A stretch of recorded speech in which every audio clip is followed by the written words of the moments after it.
Hey, welcome, all my right thinkers. Thanks for tuning in to check out your boy, P Funk. Thinking right, out here in the lab, getting pissed off, doing what I do for you. This is going to upset me, but this lesson I think is necessary. Maybe it'll upset you too once you listen and hear it and get it. Let's go. Rightism, 25 rules to live by. Storytelling, story with a message. There's a message in the story for life. I give life lessons. You tuning in receiving them. I appreciate you. We got a good thing going. Let's do what we do. Let's go. Right thinking mission, and that's what I'm on, is to enlighten, inspire, educate, and motivate you, the individual, to a higher spiritual level of enlightenment. Right thinking's way of life through mental and spiritual discipline. Practice daily will help and guide you to obtain your goal of spiritual enlightenment, aka know thyself. My mission is that all right thinkers know thyself. If you're a right thinker, your goal is to know thyself. See where we're going with this? Let's get there together. So I asked the question, do you know you? It's rhetorical, but if you know how to answer for yourself, tune in. I can help you with that. That's what I do for you. Oh, I got something nice for you today. A person who knows not and knows not that they know not is foolish. Disregard them. A person who knows not and knows that they know not is simple, but you can teach them. That's why I do what I do for you. Appreciate you too. Stay tuned. I got more for you. A person who knows not, excuse me, and believe and think that they know is dangerous. Avoid them. I do. A person who knows not, excuse me, a person who knows, but knows not that they know is spiritually asleep. I can awaken them. I'm the spiritual alarm clock. Here to wake you up with knowledge of self. That's what I do for you. A person who knows and knows that they know is wise. Follow them. All these persons reside in you. Right thinkers, know thyself. And to my yacht, be true. Right thinkers, this is going to hurt a little bit. It's going to sting a little bit. Like Ice Cube had a record say, brace yourself before he blow you away. I'm going to give you a little lesson here, a little black history lesson. The title is Right Thinkers. Let's talk about this is why our ancestors told us to know thyself. And the title is Let Me Tell You What They Think of Us in their words.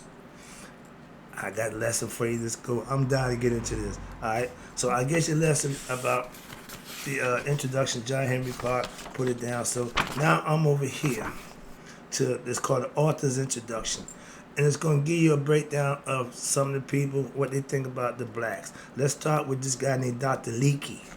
Dr. Leakey was quite correct in his assertion that what? That Africa was the birthplace of man and civilization. In case the white people that we about to talk to didn't know that, obviously they couldn't have known that. So I'm gonna put that in check. So you know that in the beginning. It is generally an accepted fact that the primary implements necessary for the development of civilization as a whole, you need to have what? An alphabet. Mesuretta, y'all call it the hieroglyphics, okay? Paper, papyrus. We use monuments and put our stuff in stone, okay? Pen, we create writing system. Ink, again, us. All their beginnings started in Africa. And this is the basis and foundation for civilization as we know it. Writing is an art form which what? That we often take for granted. And we do, yeah, at a certain point in time, but they're getting away from that too. But its profound influence on the evolution of civilization was noted by James Breasted, famed Egyptologist and author of the book called Ancient Times. He's one of the few who wrote about us in glowing and respectful fashion, Ancient Times, the invention of writing and of convention system of record keeping on paper, and had a greater influence in the uplifting of what human race than any other intellectual achievement in the career of man. It was more important that all battles ever fought and all constitutions ever devised were by supposedly learned men. Okay. But now the advent of alphabet, paper, pen, writing made it what? Possible for man to what? Preserve for future generations and observations of what? Personal events that natural phenomena of ancient times. Now these early writers were also the world's what? First scholars, and they was black, understand that, and scientists. The noted social anthropologist Lord Raglan, believed that civilization only exists in societies that contain scholars and scientists. In this publication, How Came Civilization? Raglan, from his perspective, says the scholar consolidates the clarifications, the knowledge which has already been acquired, and had it been on the scientists, who thus proceeds to what? Experiment, and thus to the increase of knowledge. But where are you getting it? Without the torch of learning, the scientist is now reduced to groping in the dark. It's the white man, the Caucasian in the caves. That's where we found them. And without the scientists, we had colleges, universities, Timbuktu, learning centers a long time before the white man came into our existence and used to test the results of his learning. But the scholar sinks into a barren panditry. Thus, scholarships and science in the widest sense in these terms are what? The warp and woof of civilization, and the scientist, no less than the scholar, is dependent upon the writings. Word not only must be able to use the learning of the scholar, but must be able to record said results of his own investigations. And since then, civilization depends upon scholarship and science, and these depend upon writing. Civilization can only arise where the art of writing is known. We invented the art. Just let you know, because it's about to get a little funky now. Raglan viewed writing as one of the major cornerstones in development. Okay, who created it? Unfortunately, in recent years, here we go, racism has played a major role. Here we go. Let's get to that word right now. It's about to hit the fan. Racism played a major role in determining how people of color, blacks, would be portrayed in the writing of what? History. Not world history, not black history, but history, okay, of the world. We hear it from his perspective, which is his story. He's going to tell it his way. Scholars and scientists were sometimes employed by who? Politicians and businessmen, and they were paid to what? Exaggerate, aka lie, on the historical accomplishments of who? Europeans. Make them look good at the expense of what? Most people of color, blacks, Africans. The many biases which exist in the scientific and academic community have been prompted by the following remarks from attorney and historian LeGrand Clegg, Clegg. Now it's about to get a little uncomfortable. As long as the world is dominated by white people, as long as those white scientists who now claim there is no validity to the study of race, it don't matter. Wait a minute. Continue to practice racism, that's why, socially and academically. How? And most important, as long as the black race, here we go, bears the universal badge of what? You ready? Black people are inferior. We have a badge of inferiority enforced upon it by what? White scientists who have distorted and lied or suppressed what? True black history. They didn't tell the story. They didn't tell the truth. Dr. Ben, Egyptologist in Cornell. They sent him and 19 other Egyptologists to Egypt for research. They went over there. The white guys went over there, stole artifacts, brought back all kinds of jewelry and all this good stuff, didn't talk to nobody, and made up a bunch of stories.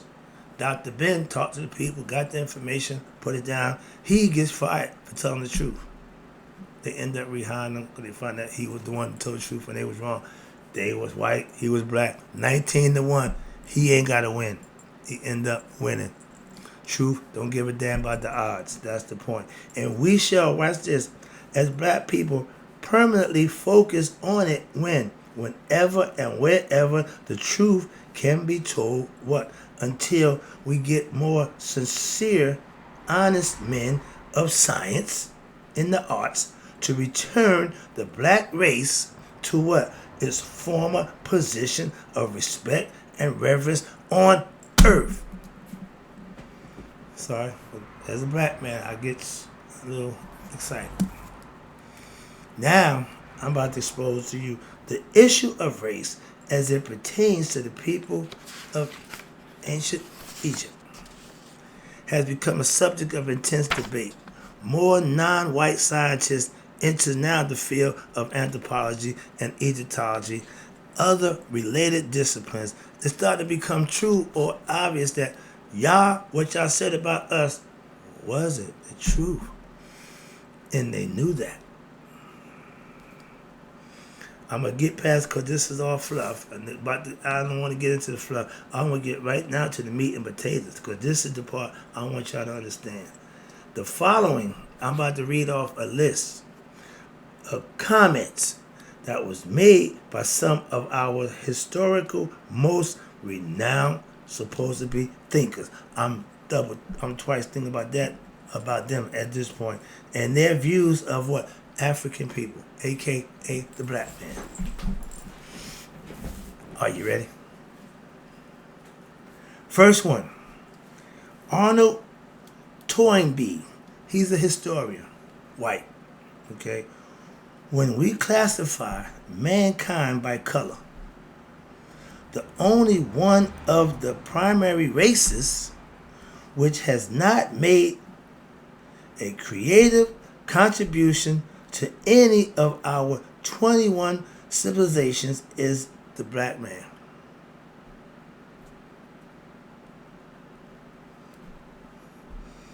It's obvious this historian is not a black historian.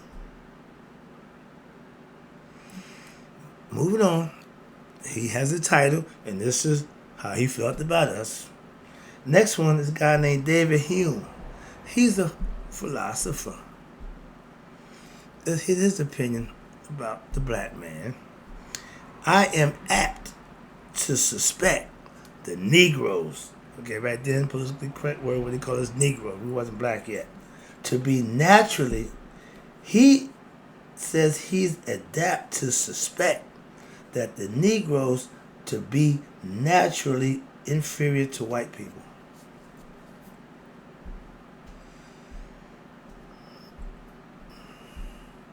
I ain't like that one. Oh, it gets better. There never was a civilized nation of black people or any other complexion than white.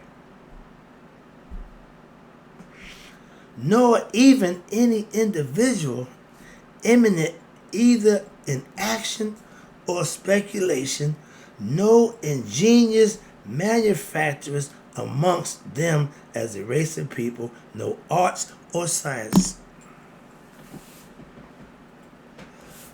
I gave you the layout of the civilization in Nile Valley, what we created and what we started along. So you got that. We know that. How is it that these people, prominent, well renowned, don't know that? It's obvious they didn't know. Watch this. Now we get into This guy named John Burgess. He's a scholar. Now, these is just not regular people. The first guy on the time, he was a historian, respected, well-renowned. Next one was Hume, a philosopher, respected, well-renowned. But they white, okay, 17th century. John Burgess, he's a scholar, well-known. This is what he think about us. A black skin means a membership in a race of men and women which has never created a civilization of any kind. There is something natural in what? The subordination of an inferior race, even to the point of enslavement of said inferior race. He said we're so dumb that we should be enslaved. So he's okaying enslaving us because we're dumb, inferior people. We didn't label the white man inferior when you found you roped around in the dark in Europe and in the caves of the Caucasus Mountains. So I'm just saying, I gotta keep myself from getting that. It's about to get personal with me. I get real. This really pisses me off. Okay, straight out, I'm pissed, and I forgot about this. I read this 30 years ago. Pissed off then.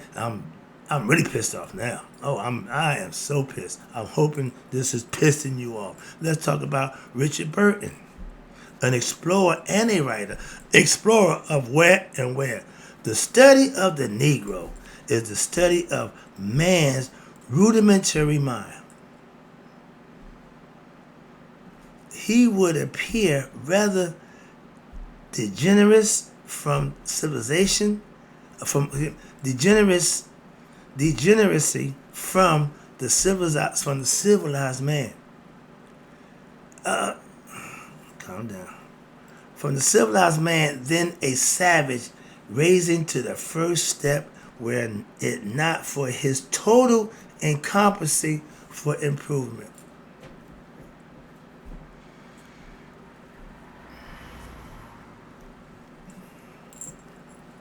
This is to me calming me down.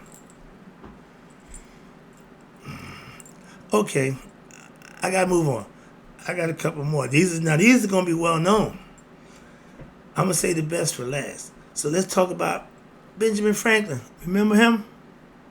The knickers running around, getting electricity with the kite, with the string and the key for electricity.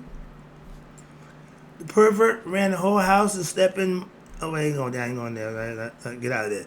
I know his history. So again, historians. I'm a historian, and I know his history. He's a scientist, okay, inventor.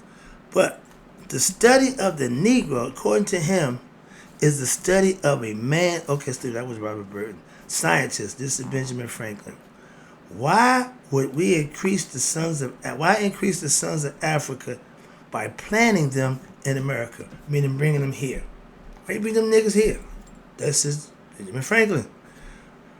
Where we have so far an opportunity, aka white privilege, by excluding what? All blacks. They didn't want no blacks. And Tinies, the Tawis, the small people, the pygmies, okay? Or increasing the lovely white and red race.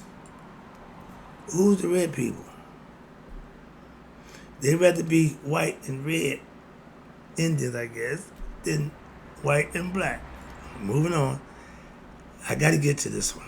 Thomas Jefferson. President. I advanced it. What? Therefore, as a suspicion only that the blacks were originally a distinct race or made distinct by time or circumstances. Really? Or what? An inferior to what? The whites in the endowments of body and mind. Jimmy the Greek lost his job because He said the black man is just built better athletically than the white man. Oh, they couldn't handle that. That was just the truth. He lost his job. But as long as he making gambling bets and odds, he was good. But he told the truth, you're out of here. Okay? I remember my man. He told the truth. Man, look at the black man. Look, he broke it down. He showed him, y'all ain't built for that. He didn't even talk about the Africans. We talking about the black man here, so moving on. Let's wrap. No, I ain't done yet. I got your boy, Abraham Lincoln. He freed us, right? This is what he thought about us. Some people say he might have been one of us. He has some black in him. He's the president. He says there is a physical difference between the white man and the black man race, which I himself believe will forever forbid the two races from living together. He was so wrong. You got black women with white men. You got white men with black women. You got black women. But whatever. But we got it going back and forth. So that ain't, you really ain't got that one right. Okay? Now, while they do remain together, on what terms? But there must be the position in terms of superior and inferior. White privilege, Black Lives Matter. I'm just saying. If they keep looking at us as inferior race of people, this was back then. Have anything changed? And I, as much as any man, aka white man, am in favor of what? Having the superior position, meaning the white man should be on top. Assigned to the white race.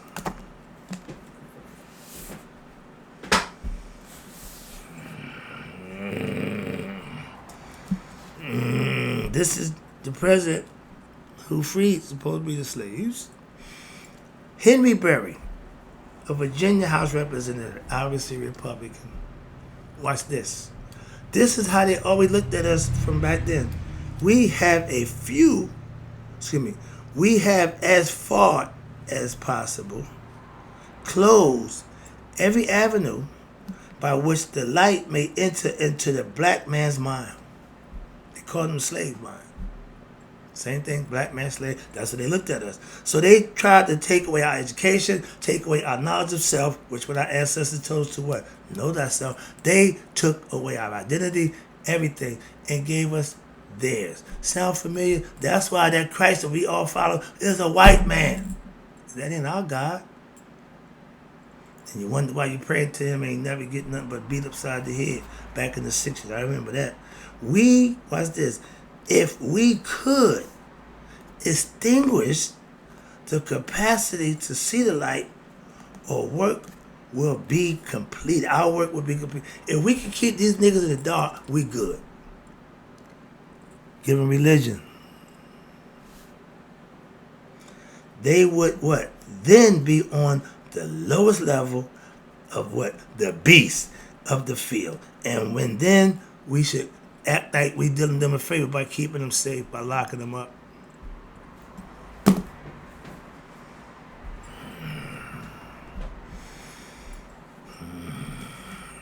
I'm wrapping it up with this last phrase, because I gotta keep my cool. Are black people inherently inferior to white people? Question.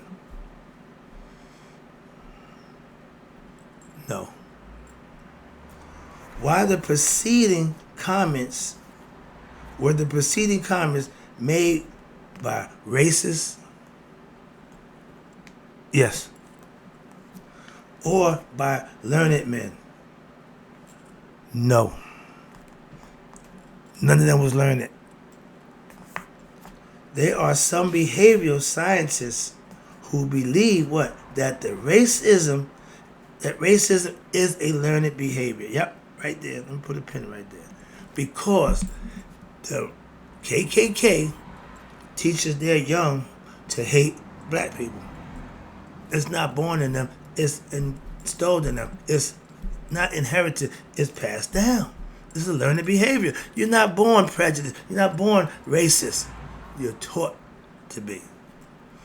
And this what we just got finished listening to, how racist that man really is about us, how he think and feel about us. If that is a reality, and we know it is right now, back then it was okay, nobody had a problem with it. Really? You think that would fly right now? But your boy act the same way right now.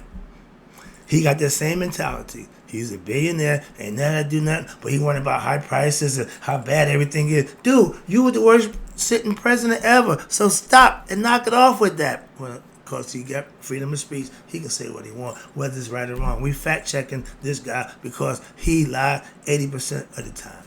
That's unacceptable from anybody, at least not the president.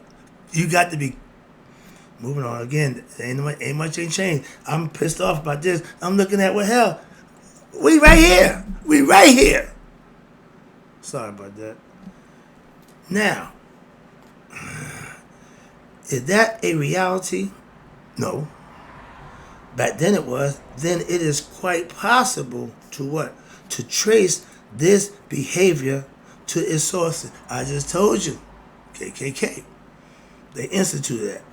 In this particular instance, a specific educational institution, Rockefellers. They instituted the Jesuit education system. And a single individual has been identified as what? A primary source for all the invention of the doctrine of racial inferiority. You know who that guy is? They call him Blumenbach. Okay? He's what the first to publicize the term Caucasian.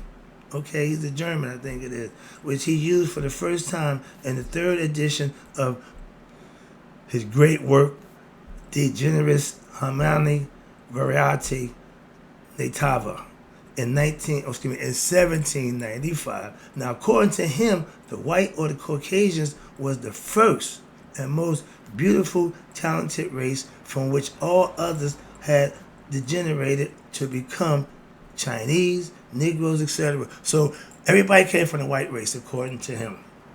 Blumenbach justified that curious name, Caucasian, on scientific racial grounds based on Blumenbach was conventional for his period, and that he included Semites and Egyptians among what? His Caucasian race.